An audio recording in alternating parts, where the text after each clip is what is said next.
Okay, let's go ahead and get started. Good afternoon, everybody. Thank you for making it this far with us. We're grateful for your time and your participation. I hope that today's programming was insightful for you and that you had an opportunity to meet new people and to spark conversations that will continue the work that we want to start, the work that we want to continue beyond the symposium. We hope that you've made those connections. We hope that you're excited and that you're ready and willing to help the populations that we're here to support. Today, I want to welcome our panelists. They will be sharing information about their college experience as reentry students. Today, we have Veronica Aguilar, an undergrad student at Fresno State. We have Nicole James, a housing navigator with WestCare, Chevelle Parks, an undergrad at Fresno State, and Victoria Rocha, one of our Fresno City College Rising Scholars, peer mentor, and undergraduate student at Fresno State. I have some questions that we're going to ask our panelists. They have a lot of experiences to share, so if you have questions, you can feel free to put them in the Q&A. Hopefully we'll have time at the end, but if not, you can always email me and Victoria and we can get you in touch with our panelists to give you more information on whatever it is that you would like to know. So to get started, please tell us about yourself, your name, your major, your future goals, and where you're currently working if applicable. And we will start with you, Victoria. Hi, everyone. Good afternoon. Again, thank you for joining us today. So my name is Victoria Rocha. I am in the social work program at Fresno State. I was recently accepted into the Title IV and was allowed placement in Visalia for the social services department. I currently work with Rising Scholars where I will be actually staying on and continuing my work with them. And my future goals. I would love to have my master's, possibly my PhD, and run my own group home or with a focus on system impacted youth.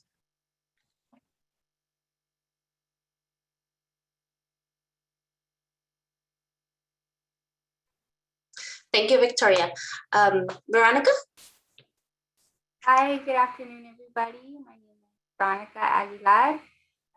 I am a current student at Fresno State. My major is Chicana Studies and my minor is criminology. I currently work with Fresno State in the Department of Services for Students with Disabilities. So I've been on Fresno State campus for almost 15 years. So Fresno State has been a big part of my life, not only as an employee, but also as a student as well. I'm also involved in a student organization of the Aztec Dance Club, which we promote culture and traditional cultural Aztec dances. So I'm a major part of that in the campus community, as well as my own community as well. Thank you, Veronica. Chevelle? Hello. Hi, you guys. My name is Chevelle Parks, and I'm also a student at Fresno State. My major is sociology with applied research in sociology. And some of my future goals is kind of like Victoria's. I do plan on opening up my own group home or eventually having my own business and some form of counseling. But for the immediate part, I will be pursuing my master's degree in rehabilitation and mental illness right after graduation. Awesome. Nicole. Let's see. Good afternoon. My name is Nicole James, and I am I have my bachelor's in human service social work, and I'm currently a housing navigator with WestCare. We assist housing our homeless here in Fresno, in the Central Valley.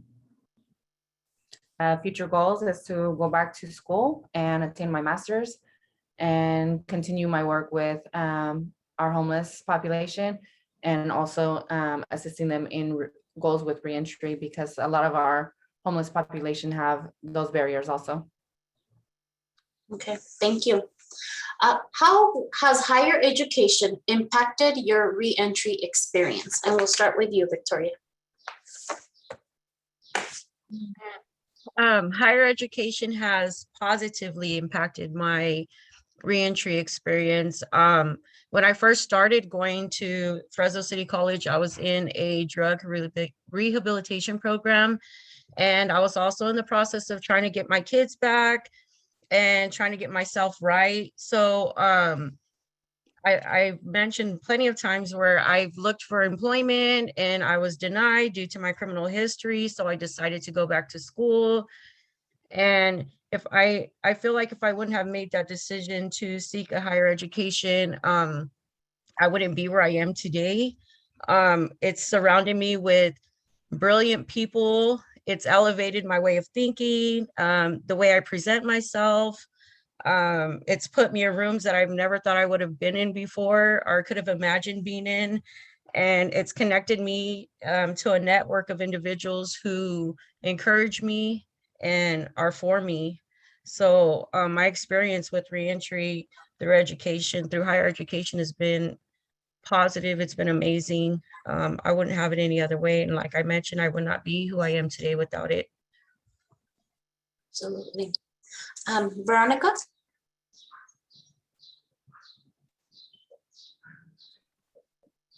For me, higher education has played a really big role and impact in my life, even before I really knew it. I began college courses while I was incarcerated, and then continued when I came home immediately after my release. It wasn't exactly a good experience because there was really no resources like there is now, such as Rising Scholars or Project Rebound. I wasn't aware of any of that until recently. So my experience wasn't always good because it was just a whole new world to get adjusted to. It was fast and it was scary, and it was something that I was not familiar with at all. Navigating college life is hard in general. It's even harder when you just get out. So it was a really hard transition at first, and it took me a long time, like I said, to realize the impact of education. So there was times where I dropped out, but I always ended up going back. Let me just take one class. Let me just try just to do little by little, little at a time. So one class at a time, take a semester off because I had to work or whatever the situation was. But, I've been home, since I was 20, almost 22. So it's taking me 18 years almost to get, so close. I'll be graduating with my bachelor's in May. So it's been a really, really long journey, but definitely a learning experience and something that I've continued to push throughout all these years. And I still want to keep going. I'm not done yet. So yes, higher education has definitely provided me a positive foundation, has definitely been there in my life all these years. Working at Fresno State in the educational environment was even more of a blessing for me, even more of a sign for me to continue on this path. So definitely higher education is my foundation, my roots pretty much. Thank you. Chevelle? For me, also, higher education is definitely a positive impact on my life. Far as reentry, I had my associate's degree before the hiccup of being incarcerated. So that just set, once I was released, it just set forth a fire in me, a passion like, okay, what can I do? What else can I do besides working odd and end jobs? After before I went back in to get my bachelor's degree, I worked at several nonprofit organizations as a case manager. And then I went on to work as a journey counselor in the prison and Avenal. And it was just a lot of things where I felt stifled. I felt like my pay raise was not, where I would like it. And also, like Veronica said, job offers, because of my background, was at a halt. So going back to school, higher education, and pursuing my bachelor's degree has opened doors, networking, and just different people that I have met, the experiences of advocating and mentoring. Currently, I'm mentoring for the juvenile justice system. And it's just good. It feels so good to give back. And that's what higher education has put me in a whole different level now. So yes, thank you. Thank you, Chevelle. Nicole?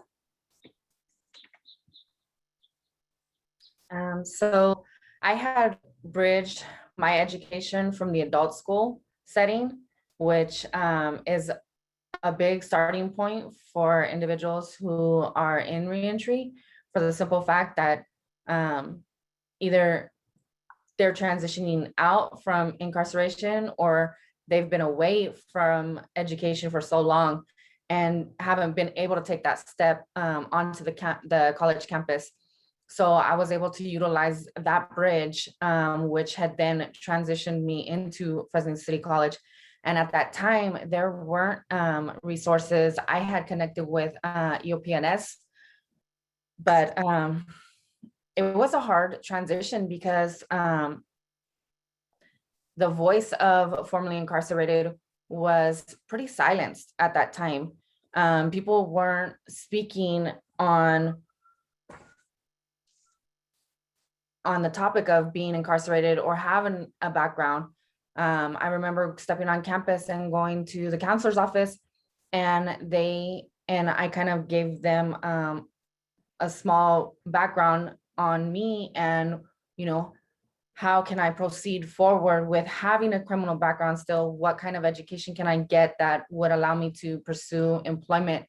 Because I was denied so often in employment without a degree. And so I just remember them being a little negative and kind of saying, hey, well, maybe you can go into drug and alcohol counseling. And I just looked at them like, well, you're putting barriers around what you think I can achieve or what anybody with a criminal background can achieve. And so it was kind of like a taboo, like, higher education for people with backgrounds was not a topic, and it was more of a barrier for individuals. So, but as far as like what higher education has done for me, it's provided me with the opportunity to break a cycle within our system for our families, for our children, for our generations to come. It's put me in rooms with individuals I would have never imagined. It's taken me to places around California, being able to speak on not only my behalf, but on behalf of others that have been incarcerated and have been able to redeem themselves of their past. Right. Thank you, Nicole. Victoria, I'm going to start with you. Okay. Why do you think that it is important that the college administration, instructors, and classified staff understand the needs of formerly incarcerated students? I think it's important for college administrators, classified, and staff to understand our needs because kind of to piggyback off of what Nicole said about, I think that's what I was kind of told when I first got there, like, oh, you should try drug and alcohol counseling because you're an addict, right? Or a recovering addict, or I guess just kind of like making them understand, like, okay, yes, we have a past, yes, we've made mistakes, but we got to where we are, right? Coming to your college, coming and trying to better our lives, trying to gain a higher education. So help us get to the next step, you know, don't try to limit just because we have a past, just because we have, just because we're formerly incarcerated, you know, help us achieve our goal. Greet us with a language and body language that is inviting, like you would any other student.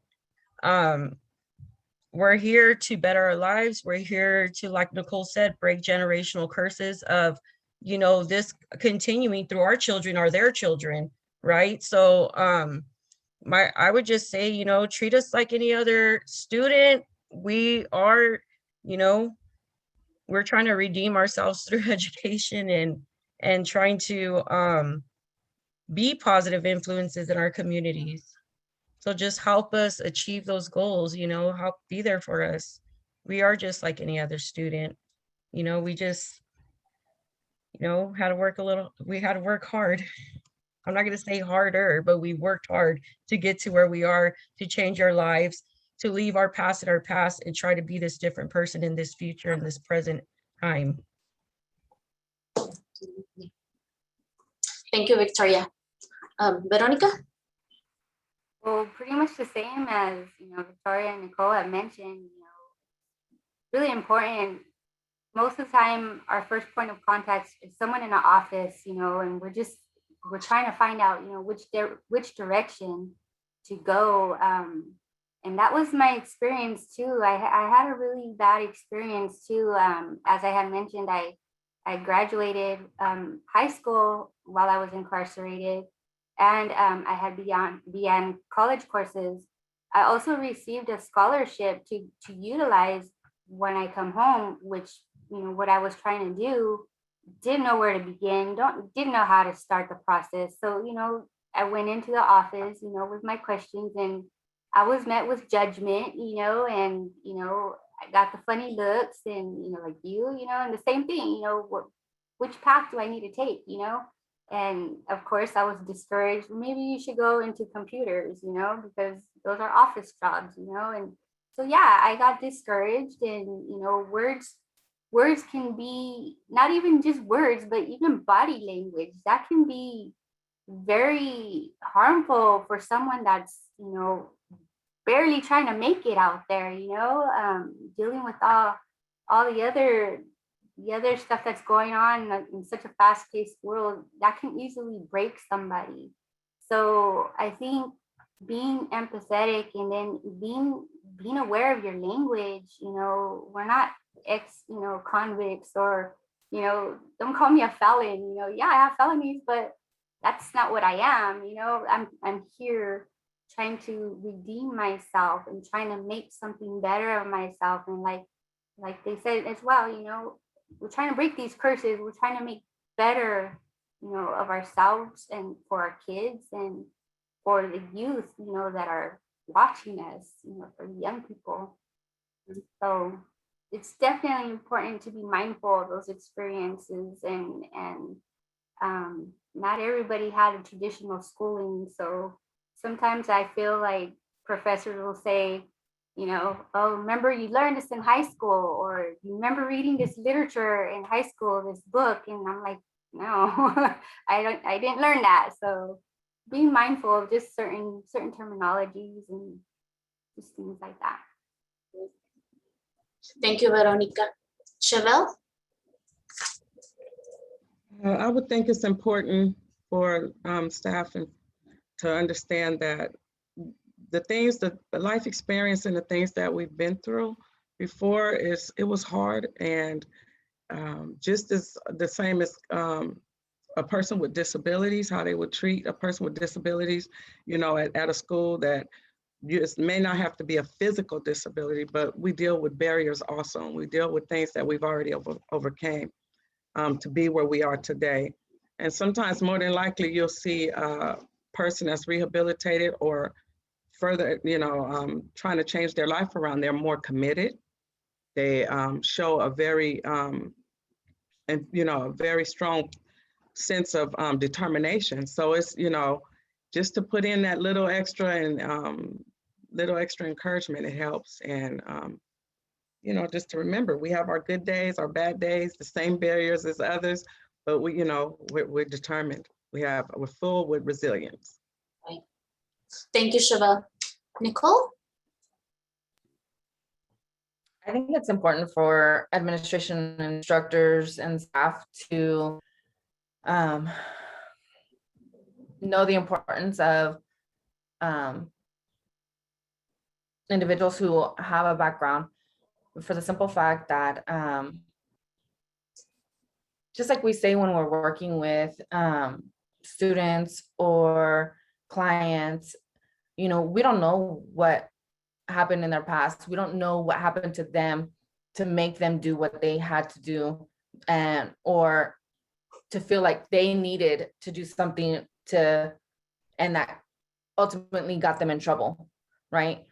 Not only are we learning from our instructors or from staff that is on campus how to interact with each other, but they're also learning from us too, because we have something to offer, and that is our past, how to redeem ourselves of our past, and how to move forward, and what is attainable for individuals who have a past.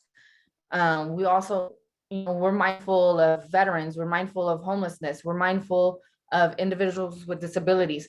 Well, we should also be mindful of individuals that have a past, formerly incarcerated.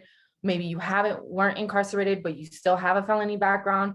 There's so many aspects as to having a record that we are able to provide education with them, how to go about attaining higher education, cleaning up your background. We're able to educate them also. Hey, this is how I did it. Let's help the next one. That each one teach one. Beautifully stated, Nicole. That's true. I like that. I'm going to write that down. Okay. Victoria, what barriers, if any, have you encountered at the Fresno City College campus? Barriers at City. Honestly, my experience at Fresno City College was, I had a good experience. I don't feel like I mentioned earlier, I was in a program, so like I was kind of like working on myself at the same time. So I feel like when it came to barriers of any sort at that time in my life, and even now, I looked for resources. I was not scared to say, hey, I'm encountering this issue. How can you help me? And if I couldn't get help on campus, I'd hit this community, or or I'd hit up a friend, like, how can I get past this barrier, or how can we remove this barrier for students coming behind us, right? Or so I feel like when it came to barriers, I kind of looked for a solution, and most of the time, it was EOPS helped me a lot. Mark McNiff was a huge influence for me, so and supporter. So I don't feel like I came across many barriers, other than at the time that I was at Fresno City College, we didn't have a program for formerly incarcerated. We didn't have a at the beginning, more towards the end, we did have the club, but I just don't feel like we had that connection. So with our population of people.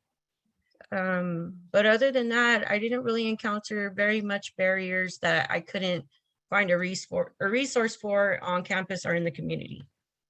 And I can speak to that because in the short time that I've worked with Victoria, I have witnessed that she is resourceful. She is definitely somebody that I can count on as my right hand as I get to navigate, Fresno City College. So absolutely, Victoria, you're resilient, and I can see it in the short time that I've known you. So thank you. Veronica. Pretty much the same. I didn't really have any specific barriers that I experienced through Fresno City. However, I did attend, Clovis, I attended Madera, I attended Reedy. So anywhere the class was available, I pretty much attended that community college as well. And there was not really many resources, and I wasn't in a safe space to disclose, that I was formerly incarcerated. So I struggled, adjusting to college at first. It wasn't until, being employed in my current office of services and students with disabilities where I began to, open up to my coworkers and began to get resources and, just reaching out. Like Victoria said, the resources are there. You just have to find them. I wasn't aware, as long as I was employed at Fresno State, I wasn't aware that there was a Project Rebound on campus until someone had reached out to me and was like, hey, can you tell me about this program? And I'm like, I don't know nothing about it.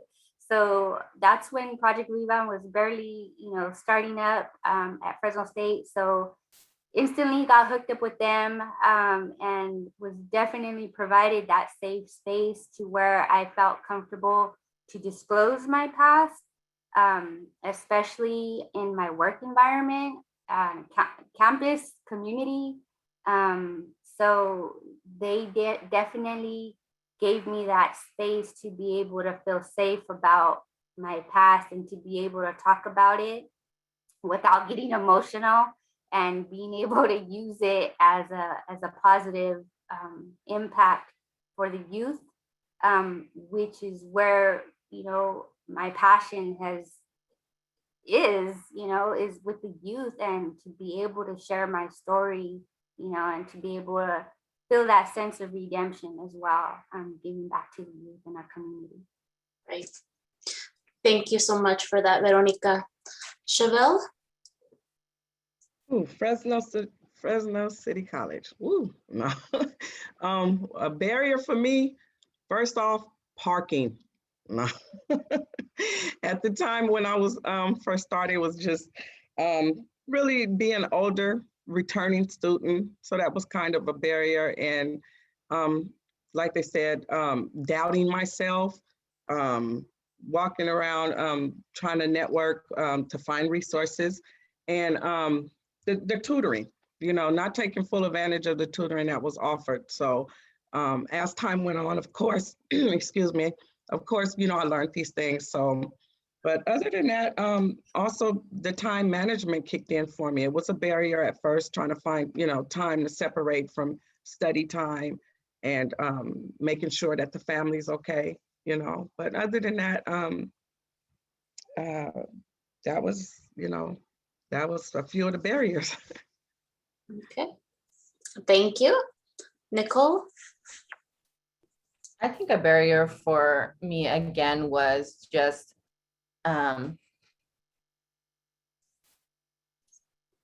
individuals didn't want to discuss formerly incarcerated yet. Again, there were no resources on campus, but we utilized the resources that were like EOP&S, like Victoria was saying. We reached out to communities, but the topic of formerly incarcerated or individuals with a background was so hush hush. Just being able to have the camaraderie of someone.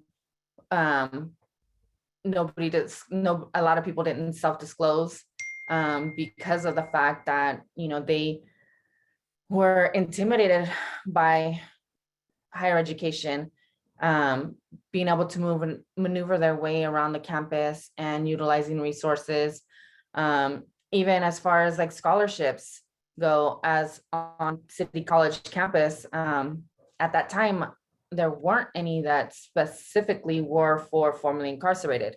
Whether or not there's one now, I'm not sure, but that would be that was a barrier at that time. So but I mean, I had a really good experience at City College. Again, utilized EOPNS and all the staff that were in there. They were amazing. And, you know, even like Josephine with the scholarships, you know, being able to utilize her as a resource. Yeah, just being able to self-disclose and have an open and a communication and more programs that assisted individuals with backgrounds. Okay. Thank you so much, Nicole. We have a couple questions in the Q&A, so I'm going to go ahead and read one of them. So the first year of college is typically the hardest, especially for first-generation college students. What did you find was the most helpful to you as a first-time college student at Fresno City College that made the difference in sticking it out at those times that you were ready to give up? Victoria? So I'm definitely going to have to say that, okay, hold on. What was most helpful to me as a first-time college student was, I'm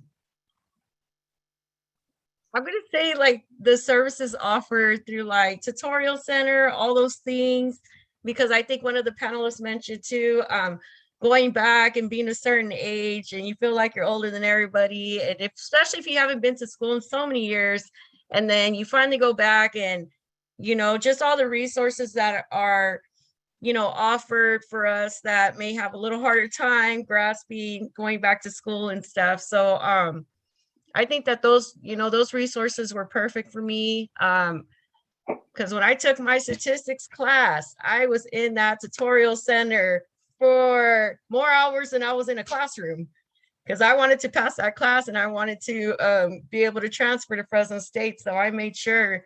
So they knew when they see me walking up that I was going to need a lot of help. So those services, you know, those services that are there to help us be successful, that are to help us succeed, are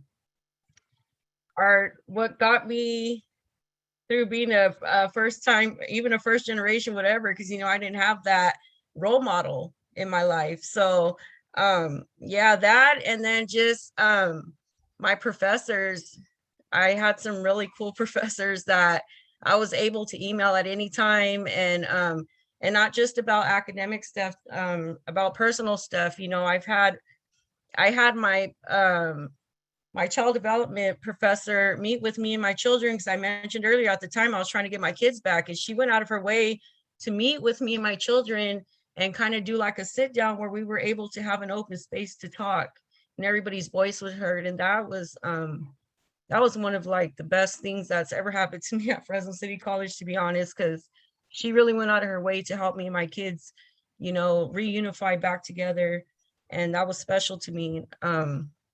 But like I mentioned, just, you know, professors understanding where we came from. And, you know, like I said, too, I was in a program, so I didn't get to use a computer when I got back home to the program. So understanding that I only got to use it on campus, you know, or at the time I was able to go to campus for school, or understanding I couldn't stay after because I'm in a program and I had to go back, you know, so just all those things were helpful, you know, and that they were accepting of that. That was very helpful. Thank you.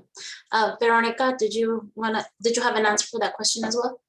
Yeah, well, for me, what helped me was my learning style.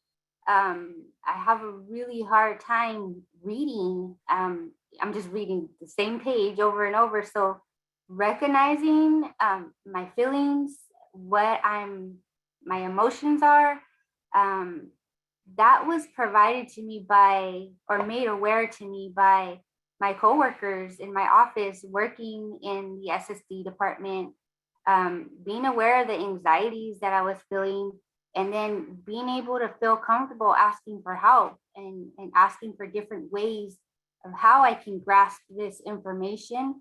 So definitely that has helped me. Tutoring through Project Rebound.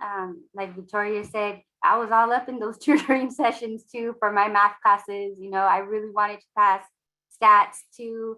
You know, I struggle with math. So definitely utilizing the peer mentors within Project Rebound, because you definitely have no judgment. So I felt super comfortable with the tutors that were provided through Project Rebound, which were also part of our cohort. So it was, you know, it was a safe environment. I was comfortable utilizing those resources through Project Rebound.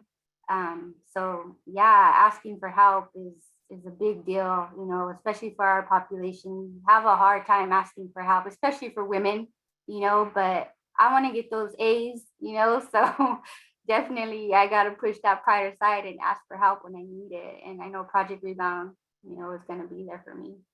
Absolutely. Nicole?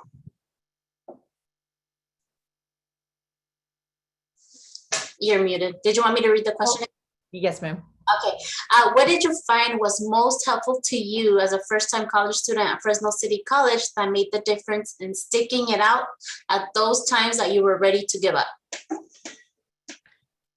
Oh, there were plenty of times. I mean, because I remember when I first started college, I was away from school for 18 years. I had a teenager in high school who was going through her issues. And I was like, oh my God, do I quit school to continue to be a stay-at-home mom?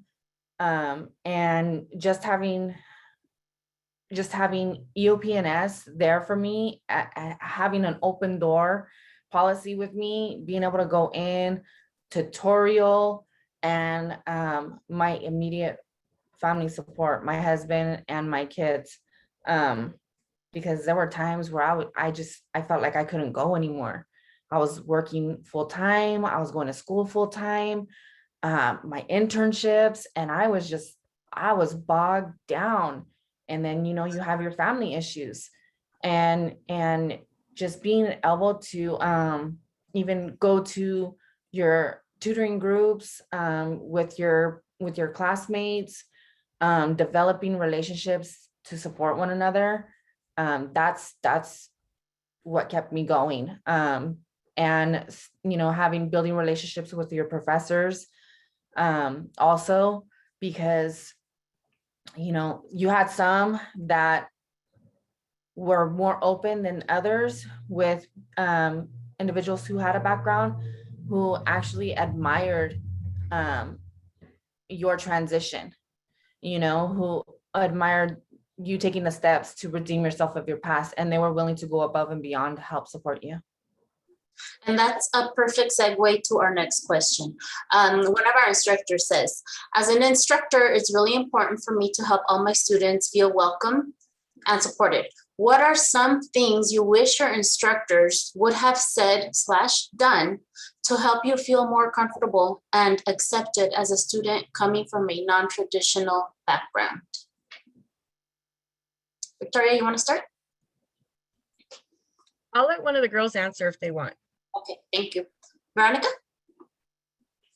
Well, I would say keep it general and mindful that we didn't all come from a traditional background. We're not the traditional college transfer student. Obviously, I'm sure, you know, we're a little bit older, you know, than the traditional student that comes in. So I think just being mindful of the language.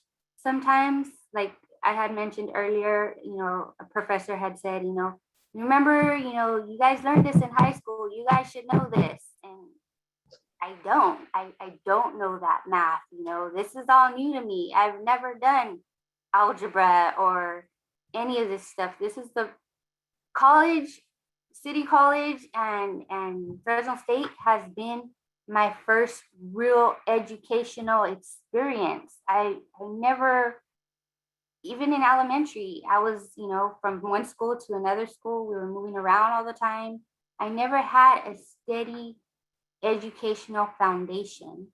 So I guess just being mindful of, you know, not everybody has had that traditional educational experience. Thank you. Chevelle, did you have anything to add? Just exactly like Veronica was saying, being mindful. And also, I've had an instructor tell me once before, like, I like what you bring to the class. I like the experience that I spoke on or some of the topics that he had. So if they are aware of your background or then just don't be afraid to, because some of our life experiences will, it coincides and um, it actually helps, with our educational roles. So yeah, that's that's pretty much, that's pretty much it. Thank you. Nicole? I think just again being mindful. Some of us are older. We didn't have the traditional, and then on not only that, but we have the trauma of our past that we hold on to, even our previous addictions, which also hinders sometimes our learning and our being able to retain things. So just having that open conversation, as somebody who has learning disabilities or and just being able to take that into consideration with the entire classroom, not just expecting everybody to be fresh out of high school. I remember my first class that I sat in was English. Was it 25A and I was like, these are all little freshman kids, and I'm like, oh my God, what am I doing here? And again, they're like, oh, remember you guys did this in high school, you guys learned this in 8th grade. And it's like, when, I don't recall that. Can we go over that? And so again, just being mindful of not everybody's fresh out of high school. Absolutely. We have about 7 minutes left, but we do have one more question in the chat. Jennifer Lee asked, women are primarily caregivers to children, parents, grandchildren, grandparents, etc. How did you navigate that responsibility, if you had it, around classes? And what would have helped you navigate that better? So being that we only have a few minutes, if you could just perhaps take maybe like a minute or so to answer that question, if you'd like to answer. I'll say something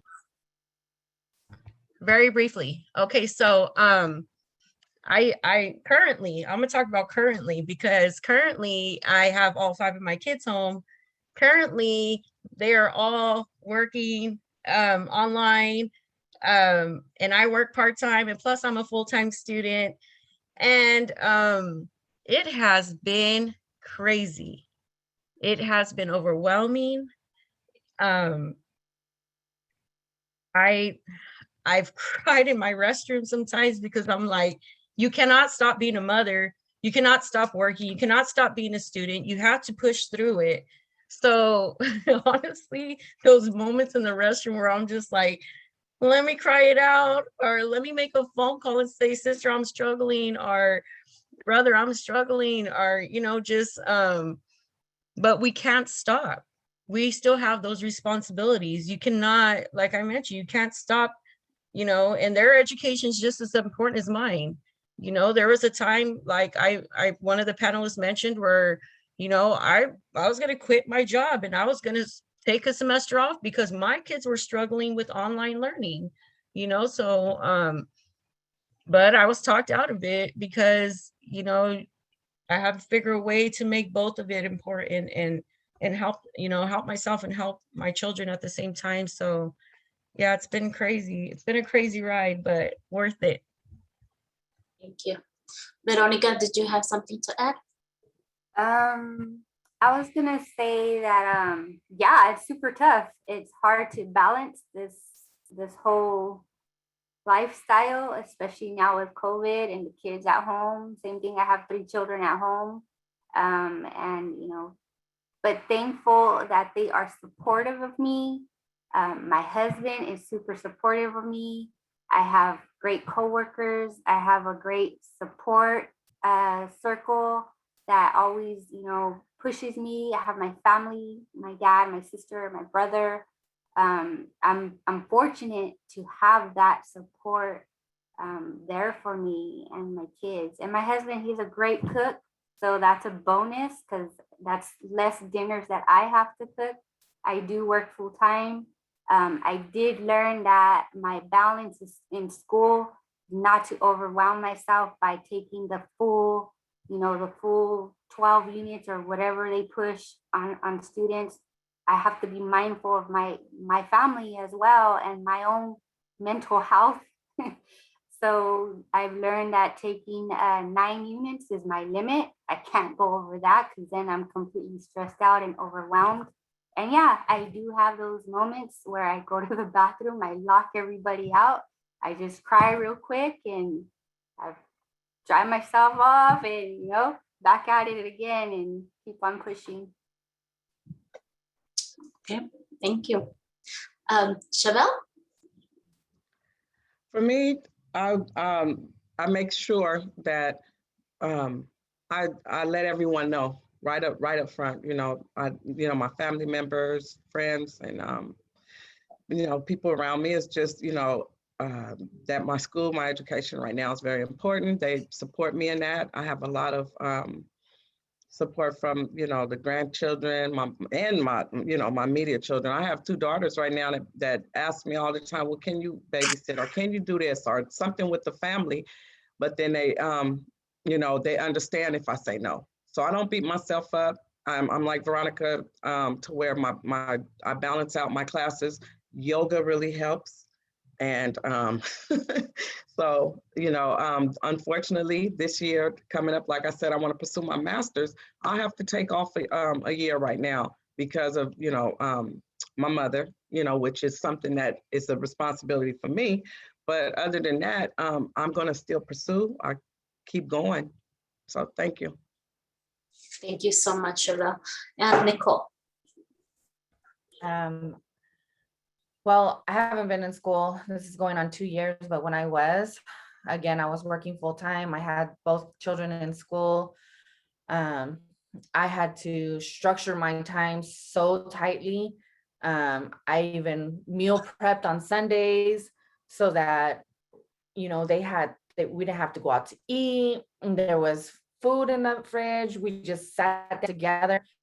Basically, like, we all would sit at the table and do our homework together. That was kind of the way that we were able to spend time together because and not only that, and it's showing them, like, if I can be that disciplined, then you can be disciplined also. And if they had questions, I was available there at the table, and vice versa, because again, like we were talking about earlier, math classes, English classes, it's fresh for them and they're more knowledgeable about it than I am. They were my tutors also. And so just being able to lean on one another. Absolutely. Okay. Well, that's all we have for today. I really want to give you a heartfelt thank you. A heartfelt thank you to Victoria, to Veronica, Chevelle, and Nicole for being with us today. I can honestly say that it's wonderful to hear the female perspective on a topic that we typically don't get to hear about. It's wonderful to hear that you are successful. I commend you for being persistent, for being so strong, for being the wonderful moms, teachers, employees, for your employers. You ladies are amazing. And I'm so happy that we had the opportunity to have you with us today. And I just want to say congratulations, and that in the Office of Student Equity at Fresno City College, you will always have a place. Thank you.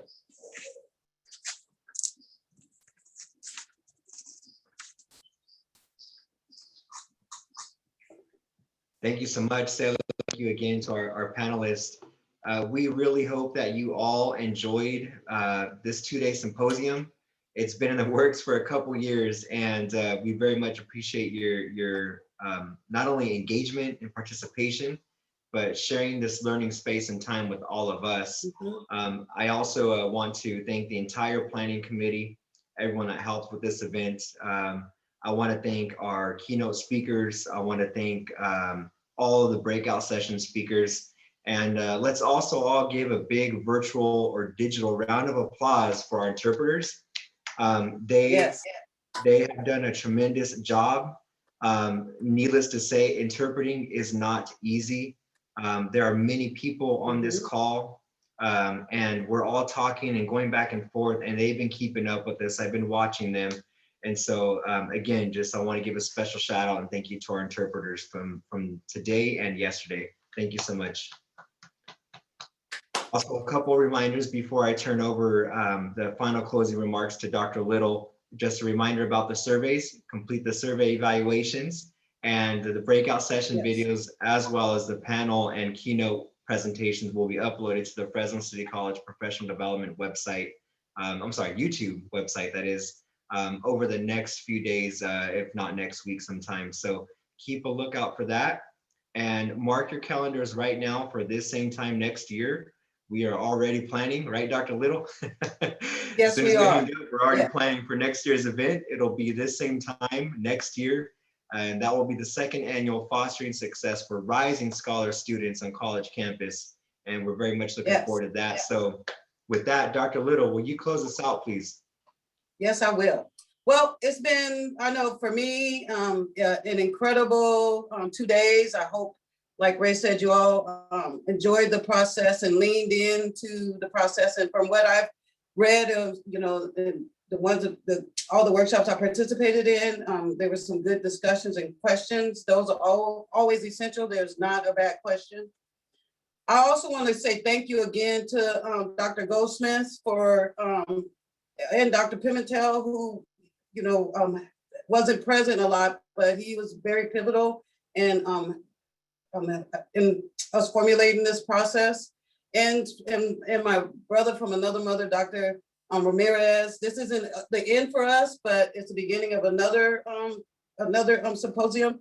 But I just want to say thank you, because change, and all of us are change agents. It's easier if those in positions of power, allow the space for that change to happen. Striving against the norm is already a lot of work, but when we have people in a position of power, you got the president schools saying, yes, do this, and the VPs and the directors. We got a good start. So I'm thankful for that.